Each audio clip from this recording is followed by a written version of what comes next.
नमस्कार. काल आपण माणसाचं दिसणं आणि असणं या विषयावर बोलत होतो. आजही खूप सूचना आल्या काय बोला वगैरे. बोलू, खूप विषय आहेत. मुलांची शिक्षणं, मुलांचं वाढवणं, संगोपन, अशा काही सूचना केल्या जवळच्या लोकांनी की याच्यावर तुम्ही जे बोलता, नेहमी आमच्याशी जे बोलता खाजगी ते बोला. तर ते बोलू.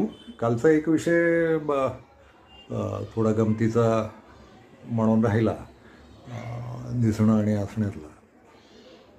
ते आठवत राहिलं आज दिवसभर. हे छान व्यवधान आहे. म्हणजे आपल्याला व्हिडिओ करायचा आहे तर काय व्हिडिओ केला पाहिजे वगैरे असा विचार करत राहतो आपण. दिवसभर चालू असतं, घरातल्या लोकांशी बोलणं होत राहतं, प्रतिक्रिया येत राहतात, लोक व्हॉट्सअपवर कळवत राहतात. कमेंट्स मात्र करत नाहीत असं दिसतंय. लोकांना आपल्या एकूणच कमेंट्स करण्याचा कंटाळा आहे. तर ते ठीक आहे, पण ज्याची त्याची मर्जी आहे ती. फक्त मला अपेक्षित असं आहे की लोकांनी मुद्दे मांडावेत, त्याच्यावर जरा खुलून बोलता येतं. मला खरं तर मी गप्पिष्ट माणूस आहे, गप्पा मारायला खूप आवडतं मला. आणि गप्पांमध्ये मी आमच्या लोकांना सांगतो सुद्धा, जर आपल्या तुपल्या गप्पा होणार असतील तर सर्वात जास्त मीच बोलणार. तर ते हा एक नियम असतो आमच्या गप्पांमध्ये. आणि अर्थात ते पाळत आलो आणि खूप लोक नाराजही होत राहिले की हा एकटाच बोलतो म्हणून. तर ते खरं पण आहे, कबूल केलं पाहिजे आपण.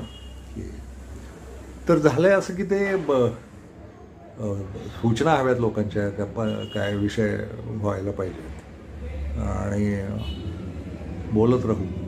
अनेक विषयांवर बोलू, जगण्यातल्याच विषयांवर बोलू. काही लोकांनी सुचवलं की राजकारणाबद्दल मतं मांडा, इतिहासाबद्दल मतं मांडा. मांडूया ना, सगळेच विषय मांडू. एक सलगता ठेवू. रोज आता जसं रोज वाचतो, रोज लिहितो, रोज आपली रोजची कामं करतो, तसं आयुष्याचा काही काळ तरी या व्हिडिओ प्रकारात बोलायचंच आहे. आणि मग ज्या दिवशी वाटेल की आपल्या विषयाचा संचय संपलेला आहे त्या दिवशी थांबू, पण तोवर बोलत राहू. आणि लोक पाहत राहतील आणि मला सांगण्यात आलं की हे लोक पुढच्या पिढ्यांसाठी पण उपयुक्त होईल वगैरे, तर ठीक आहे. आणि थोड्या गमती जमती करू. मी फारसा हसरा माणूस नाही आहे, पण काही मध्ये मध्ये विनोदही करत राहू. तर कालचा विषय जो होता की दिसणं आणि